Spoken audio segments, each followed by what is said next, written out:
पुराने जमाने की बात है, जब संघनगर नाम के एक छोटे से गांव में एक गरीब नौजवान रहता था जिसका नाम यूसुफ था।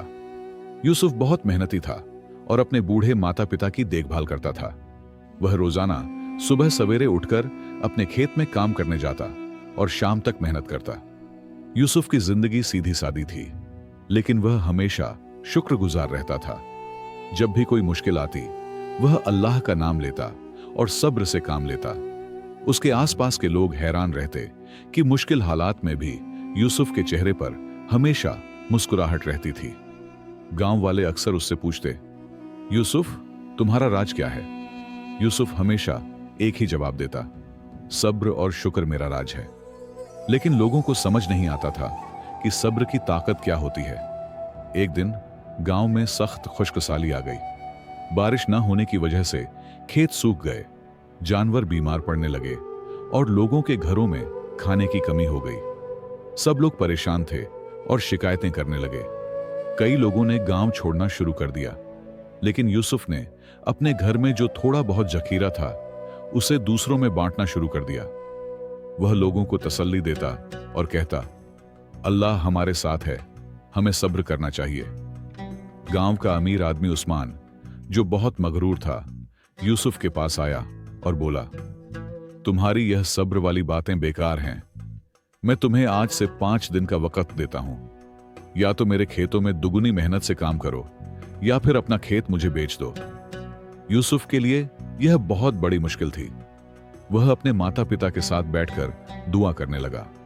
उसके अब्बू ने कहा, बेटा, याद रखो, सब्र का फल मीठा होता है। अल्लाह हमेशा साबिरों के साथ होता है। हम तुम्हारे साथ हैं। जो फैसला तुम करोगे वही हमारा फैसला होगा। यूसुफ ने सोचा कि वह अपना खेत नहीं बेचेगा। वह मेहनत करके उस्मान के खेतों में भी काम करेगा और अपने खेत को भी संभालेगा। अगले दिन से वह सूरज निकलने से पहले उठ जाता और देर रात तक काम करता। उसके हाथों में छाले पड़ गए, लेकिन उसने शिकायत नहीं की। उस्मान हैरान था कि यूसुफ दुगुनी मेहनत के बावजूद खुश रहता है। उसने यूसुफ को और ज्यादा काम दिया, लेकिन यूसुफ ने कभी मुंह से शिकवा नहीं किया। हर रोज यूसुफ के माता पिता उसका इंतजार करते और जब वह घर आता तो उसके पैर दबाते और उसे हौसला देते। एक दिन जब यूसुफ उस्मान के खेत में काम कर रहा था, उसे जमीन में एक अजीब सी चमक दिखाई दी। उसने जब खोदना शुरू किया तो देखा कि वह एक पुराना खजाना था। यूसुफ समझदार था। उसने फौरन उस्मान को बुलाया और कहा, यह आपकी जमीन है तो यह खजाना भी आपका है। उस्मान यूसुफ की ईमानदारी से बहुत प्रभावित हुआ। उसने कहा, मैंने तुम्हें बहुत तकलीफ दी, फिर भी तुमने सब्र किया। आज तुम्हारी ईमानदारी ने मुझे शर्मिंदा कर दिया है। उसने यूसुफ को गले लगाया और कहा, आज से तुम मेरे खेतों में काम नहीं करोगे, बल्कि मेरे साथ साझेदारी में कारोबार करोगे। यूसुफ की आंखों में खुशी के आंसू थे। उस्मान और यूसुफ की साझेदारी बहुत अच्छी चल रही थी। दोनों ने मिलकर गांव में कारोबार बढ़ाया और खुशकसाली के बावजूद लोगों की मदद करने की कोशिश की। यूसुफ अपने सब्र और मेहनत की वजह से गांव में मशहूर हो गया था। लोग उससे मशवरा लेने आते और उसकी बातें सुनते। कुछ महीने गुजर गए और धीरे धीरे बारिश भी शुरू हो गई। खेत हरे भरे होने लगे और लोगों की जिंदगी में खुशहाली लौटने लगी। यूसुफ हमेशा कहता, देखो, अल्लाह ने हमारे सब्र का अजर दिया है। उसकी बातें सुनकर कई लोगों के दिल नरम हो गए। लेकिन जैसा कि जिंदगी में हमेशा होता है, मुश्किलें कभी खत्म नहीं होती, बस उनकी शक्ल बदल जाती है। एक दिन संघनगर गांव पर करीबी जंगल से डाकुओं ने हमला कर दिया। वे गांव से कीमती सामान और पैसे लूट कर ले गए और कुछ लोगों को जख्मी कर दिया। यूसुफ और उस्मान का कारोबार भी लूट लिया गया। उस्मान बहुत परेशान हो गया और उसने यूसुफ पर इल्जाम लगा दिया, तुम्हारी वजह से मैंने सब कुछ लगा दिया, अब सब खत्म हो गया है। यूसुफ ने गुस्सा नहीं किया, बल्कि मुस्कुराकर कहा, उस्मान भाई, अभी हमारे पास सबसे कीमती चीज मौजूद है, हमारी जिंदगी और हमारी सेहत। उस्मान को यूसुफ की बातें बेकार लगीं और वह नाराज होकर चला गया। यूसुफ ने अपने माता पिता से बात की, जो हमेशा उसका सहारा बनते थे। उसकी मां ने कहा, बेटा, मुसीबत में सब्र करने वालों को अल्लाह खास नेमतें देता है। हमारी जिंदगी में बहुत उतार चढ़ाव आए, लेकिन सब्र ने हमें कभी नहीं छोड़ा। यूसुफ ने अपने माता पिता की बात मानी और दोबारा मेहनत में लग गया। अब वह अकेला था, लेकिन उसने हिम्मत नहीं हारी। उसने छोटे पैमाने पर काम शुरू किया और गांव में जिन लोगों को डाकुओं ने नुकसान पहुंचाया था, उनकी मदद करनी शुरू कर दी। यूसुफ रोज लोगों के घर जाता, उनके काम में हाथ बंटाता और जख्मियों का ख्याल रखता। लोग हैरान थे कि जिसका अपना कारोबार लुट गया, वही दूसरों की मदद कैसे कर सकता है। यूसुफ बस मुस्कुराकर कहता, हम सब एक ही कश्ती में सवार हैं, हमें एक दूसरे का सहारा बनना चाहिए। यूसुफ की मदद से गांव वाले दोबारा अपनी जिंदगी संभालने लगे। कुछ दिनों बाद एक बड़ी खबर आई कि पड़ोसी गांव के लोगों ने डाकुओं को पकड़ लिया है और वे लूटा हुआ माल वापस ला रहे हैं। गांव में खुशी की लहर दौड़ गई और सब यूसुफ के घर पहुंचे ताकि उसे यह खबर दें। जब डाकुओं से लूटा हुआ माल वापस आया तो पता चला कि उस्मान भी डाकुओं के गिरोह में शामिल था। वह लालच में आकर डाकुओं से मिल गया था और अपने ही गांव को लूटने में मदद की थी। जब उस्मान को गांव लाया गया तो वह शर्मिंदगी से सिर झुकाए खड़ा था। गांव वाले उस्मान को सजा देना चाहते थे, लेकिन यूसुफ ने सबको रोका और कहा, माफी और सब्र की ताकत सजा से बड़ी होती है। वह उस्मान के सामने जाकर बोला, मैं तुम्हें माफ करता हूं, लेकिन तुम्हें अपनी गलती मानकर सबसे माफी मांगनी होगी। उस्मान की आंखों में आंसू आ गए। वह यूसुफ के कदमों में गिर पड़ा। उस्मान को माफ करने के बाद यूसुफ की इज्जत गांव में और बढ़ गई। लोग कहते, यूसुफ में सब्र की ऐसी ताकत है जो हम में नहीं। उस्मान भी अपनी गलती पर शर्मिंदा था और उसने सबसे माफी मांगी। यूसुफ ने उसे दोबारा अपने साथ काम करने का मौका दिया। कुछ हफ्ते गुजर गए और गांव की जिंदगी फिर से मामूल पर आने लगी। यूसुफ और उस्मान दोबारा अपना कारोबार चलाने लगे। उस्मान अब बदल चुका था। वह घमंड और लालच छोड़कर मेहनत और ईमानदारी से काम करता। यूसुफ के सब्र की वजह से एक बुरा इंसान नेक बन गया था। एक दिन गांव में एक बुजुर्ग आए जिनका नाम हकीम इब्राहिम था।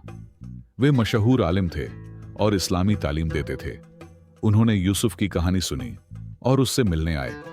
उन्होंने कहा, मैंने बहुत लोगों को देखा है, लेकिन तुम्हारे जैसा साबिर इंसान कम मिलता है। यूसुफ ने बड़ी आजिज़ी से कहा, मैं तो बस अल्लाह के हुक्म पर चलता हूं। सब्र मेरी नहीं, अल्लाह की तरफ से अता की हुई नेमत है। हकीम इब्राहिम मुस्कुराए और बोले, मैं चाहता हूं कि तुम मेरे साथ करीबी शहर चलो और वहां लोगों को सब्र की अहमियत समझाओ। यूसुफ ने अपने माता पिता से मशवरा किया। उसके वालिद ने कहा, बेटा, यह अल्लाह की तरफ से एक मौका है, तुम जाओ और लोगों की खिदमत करो। यूसुफ ने हकीम इब्राहिम के साथ जाने का फैसला किया। उस्मान ने वादा किया कि यूसुफ की गैर मौजूदगी में वह उसके माता पिता का ख्याल रखेगा। यूसुफ हकीम इब्राहिम के साथ शहर पहुंचा तो हैरान रह गया। शहर में लोग बहुत परेशान और गुस्से में थे। एक खौफनाक बीमारी फैल गई थी जिससे बहुत लोग बीमार हो गए थे। हकीम इब्राहिम ने यूसुफ से कहा, यहां सब्र की बहुत जरूरत है, लोग अल्लाह से मायूस हो रहे हैं। यूसुफ ने बीमारों की खिदमत शुरू कर दी। वह दिन रात काम करता, उनके लिए खाना बनाता, दवाइयां देता और उनका हौसला बढ़ाता।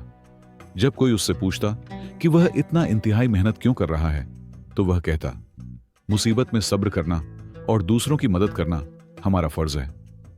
यूसुफ की मेहनत रंग लाई और लोग धीरे धीरे सेहतमंद होने लगे। एक दिन शहर का हाकिम, जो बहुत जालिम था, यूसुफ को अपने महल में बुलाया। उसने कहा, मैंने सुना है तुम लोगों को शिफा देते हो। मेरी बेटी बहुत बीमार है, क्या तुम उसे ठीक कर सकते हो? यूसुफ ने जवाब दिया, मैं शिफा नहीं देता, यह अल्लाह का काम है। मैं सिर्फ खिदमत करता हूं और दुआ करता हूं। हाकिम बोला, अगर मेरी बेटी ठीक नहीं हुई तो मैं तुम्हें सजा दूंगा। यूसुफ डरा नहीं, उसने पूरी लगन से हाकिम की बेटी की सेवा शुरू कर दी। यूसुफ ने दिन रात हाकिम की बेटी की देखभाल की, उसके लिए दुआ की और अल्लाह पर भरोसा रखा। हकीम इब्राहिम ने यूसुफ को देखा और कहा, तुम्हारी सब्र की ताकत देखकर हैरत होती है, तुम हाकिम की धमकी से नहीं डरे। यूसुफ ने कहा, अल्लाह पर भरोसा करने वाले किसी से नहीं डरते। 3 दिन गुजर गए, लेकिन हाकिम की बेटी की हालत में कोई बेहतरी नहीं आई। हाकिम गुस्से में आ गया और उसने यूसुफ को कैद खाने में डाल दिया। यूसुफ ने शिकायत नहीं की, बल्कि अल्लाह का शुक्र अदा किया। कैद खाने में भी वह दूसरे कैदियों की सेवा करने लगा। हकीम इब्राहिम बहुत परेशान हुए और हाकिम से यूसुफ को रिहा करने की दरख्वास्त की, लेकिन हाकिम ने इनकार कर दिया। यूसुफ ने कैद खाने में भी सब्र से काम लिया और दूसरे कैदियों को हौसला देता रहा। वह उन्हें अल्लाह पर भरोसा रखने की तालीम देता। एक रात यूसुफ ख्वाब में देखता है कि एक बुजुर्ग उसे एक जड़ी बूटी के बारे में बता रहे हैं जो हाकिम की बेटी की बीमारी का इलाज है। सुबह होते ही यूसुफ ने कैद खाने के सिपाही से कहा, मेहरबानी करके हकीम इब्राहिम को मेरा पैगाम पहुंचा दो। हकीम इब्राहिम यूसुफ से मिलने आए तो यूसुफ ने अपना ख्वाब बताया और उस जड़ी बूटी का जिक्र किया। हकीम ने फौरन वह जड़ी बूटी तलाश की और हाकिम की बेटी को दी। अल्लाह के फजल से कुछ ही घंटों में बेटी की हालत बेहतर होने लगी। जब हाकिम को पता चला कि उसकी बेटी को शिफा देने वाली दवा यूसुफ के ख्वाब की वजह से मिली है, तो वह बहुत शर्मिंदा हुआ। उसने फौरन यूसुफ को कैद से रिहा किया और उससे माफी मांगी। यूसुफ ने तुरंत माफ कर दिया और कहा, यह सब्र का नतीजा है। हाकिम ने यूसुफ से कहा, मैंने तुम्हारे साथ बहुत बुरा किया, फिर भी तुमने मेरी बेटी की मदद की। तुम्हारा सब्र और नेकी देखकर मैं हैरान हूं। यूसुफ ने कहा, मैंने कुछ नहीं किया, यह सब अल्लाह की मेहरबानी है। सब्र से हमेशा अच्छे नतीजे निकलते हैं। हाकिम ने यूसुफ को अपना मशीर, सलाहकार बनाना चाहा, लेकिन यूसुफ ने आजिज़ी से कहा, मैं एक आम इंसान हूं, मेरा काम लोगों की खिदमत करना है। मुझे अपने गांव वापस जाने की इजाजत दें, मेरे वालिदैन मेरा इंतजार कर रहे होंगे। हाकिम ने यूसुफ की ख्वाहिश का एहतराम किया। वापसी से पहले यूसुफ ने शहर में एक मदरसा कायम किया जहां सब्र और नेकी की तालीम दी जाती थी। हकीम इब्राहिम ने इस मदरसे की जिम्मेदारी संभाली। यूसुफ की कहानी पूरे शहर में मशहूर हो गई और लोग उससे सीखने आने लगे कि मुश्किल हालात में सब्र कैसे किया जाए। जब यूसुफ वापसी की तैयारी कर रहा था तो हाकिम ने उसे बहुत से तोहफे देना चाहा, लेकिन यूसुफ ने सिर्फ थोड़ा सा कबूल किया जो उसके वालिदैन के लिए काफी था। उसने कहा, मैंने जो कुछ किया है वह अल्लाह की खुशनुदी के लिए किया है, मुझे इनाम की जरूरत नहीं। हाकिम, हकीम इब्राहिम और पूरे शहर के लोग यूसुफ को विदा करने आए। सबकी आंखों में आंसू थे। हाकिम ने यूसुफ को गले लगाया और कहा, तुमने हमें सब्र की ताकत का मतलब समझाया है, हम तुम्हें कभी नहीं भूलेंगे। यूसुफ मुस्कुराते हुए अपने गांव की तरफ सफर पर निकल पड़ा। यूसुफ का सफर लंबा था, लेकिन उसके दिल में अपने वालिदैन और गांव से मिलने की खुशी भरी हुई थी।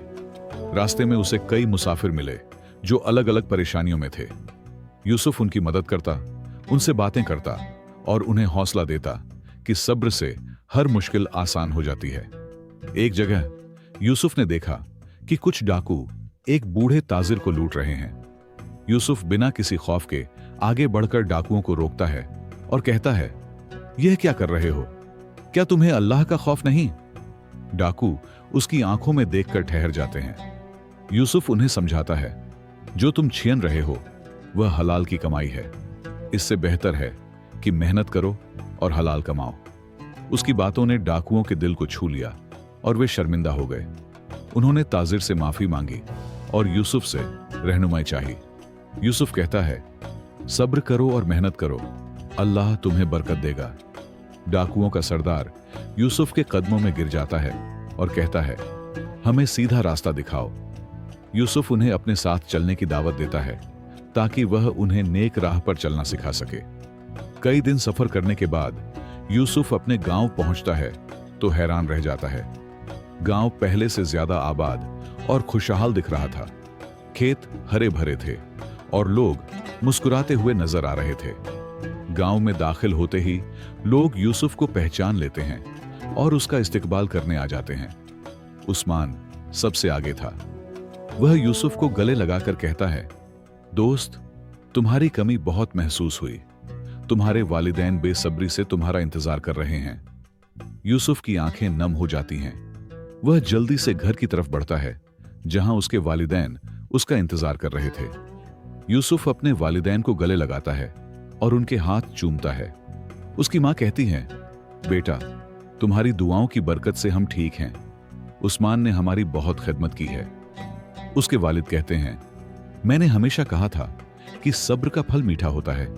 आज तुम्हारे चेहरे पर वही मिठास देख रहा हूं। यूसुफ अपने सफर की कहानी सुनाता है और बताता है कि कैसे अल्लाह ने हर कदम पर उसकी मदद की। उस्मान बताता है कि यूसुफ की गैर मौजूदगी में उन्होंने गांव में बहुत काम किया, नए खेत लगाए और आबपाशी का निजाम बेहतर किया। सब लोग मिलकर अल्लाह का शुक्र अदा करते हैं। कुछ दिनों बाद यूसुफ के साथ आए डाकू भी गांव में रहने लगते हैं और मेहनत मजदूरी करने लगते हैं। यूसुफ उनकी रहनुमाई करता और उन्हें नेकी का रास्ता दिखाता है। शुरू में गांव वाले उन पर शक करते हैं, मगर यूसुफ की बात पर उन्हें कबूल कर लेते हैं। गांव की जिंदगी पहले से भी बेहतर हो जाती है। यूसुफ शहर से सीखे गए इल्म को गांव में फैलाता है।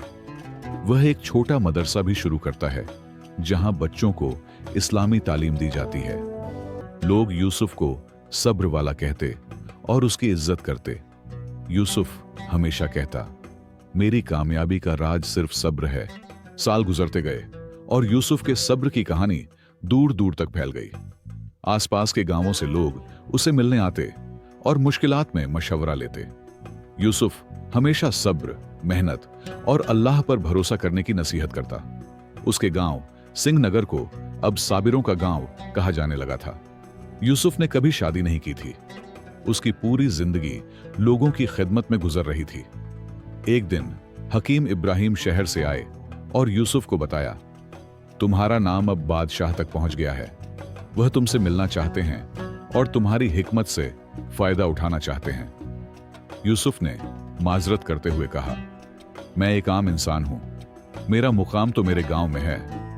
हकीम इब्राहिम ने कहा, यूसुफ, कभी कभी हमें अपने आराम से बढ़कर लोगों की खिदमत का मौका मिलता है। बादशाह आदिल हैं, तुम्हारी नसीहत से पूरी सल्तनत को फायदा होगा। यूसुफ ने अपने वालिदैन से मशवरा किया, जो अब बहुत बूढ़े हो चुके थे। उसके वालिद ने कहा, बेटा, अल्लाह ने तुम्हें यह नेमत दी है, इसे फैलाओ। यूसुफ राजी हो गया, लेकिन जाने से पहले उसने उस्मान को अपने वालिदैन और गांव की जिम्मेदारी सौंप दी। बादशाह के दरबार में पहुंचकर यूसुफ ने देखा कि वहां बहुत से आलिम और हकीम मौजूद थे। बादशाह ने यूसुफ का इस्तकबाल किया और कहा, मैंने सुना है कि तुम्हारे पास सब्र की ऐसी ताकत है जो मुश्किल से मुश्किल मसला हल कर देती है। मेरी सल्तनत में बहुत से मसाइल हैं। यूसुफ ने कहा, जहां पनाह, सब्र कोई जादू नहीं, यह अल्लाह की तरफ से एक नेमत है। आप अदल व इंसाफ से काम लें, लोगों की बात सुनें और हर मुश्किल में सब्र करें। अल्लाह आपकी मदद करेंगे। बादशाह यूसुफ की सादगी और हिकमत से बहुत मुतासिर हुआ। बादशाह ने यूसुफ को अपना मशीर बना लिया। यूसुफ ने पूरी लगन से काम किया और सल्तनत में अदल व इंसाफ का बोलबाला हो गया। गरीबों के लिए मदरसे और शिफा खाने खुले, किसानों को मदद मिली और लोगों में अमन व सुकून फैल गया। सब कहते, यह सब सब्र की बरकत है। कुछ सालों के बाद यूसुफ को खबर मिली कि उसके वालिदैन की तबीयत बहुत खराब है। उसने फौरन बादशाह से इजाजत ली और अपने गांव वापस चला गया। जब वह पहुंचा तो देखा कि उसके वालिदैन बिस्तर पर थे और बहुत कमजोर हो चुके थे। उस्मान उनकी पूरी देखभाल कर रहा था। यूसुफ अपने वालिदैन के पास बैठकर उनकी खिदमत करता रहा। उसकी मां ने कहा, बेटा, हम बहुत खुश हैं कि हमारा बेटा इतना नेक और साबिर निकला। हमने तुम्हें सिखाया था कि सब्र की ताकत बहुत अजीम है। तुमने उसे अमली तौर पर साबित कर दिया। कुछ दिनों बाद यूसुफ के वालिदैन इंतकाल कर गए। यूसुफ ने सब्र से उनका गम सहा और अपनी जिंदगी पूरी तरह लोगों की खिदमत के लिए वक्फ कर दी। आज भी सिंह नगर गांव में यूसुफ की कहानी सुनाई जाती है और बच्चों को सिखाया जाता है कि सब्र की ताकत उससे कहीं बड़ी है जो नजर आती है। सब्र करने वाला कभी हारता नहीं, क्योंकि अल्लाह साबिरीन के साथ होता है।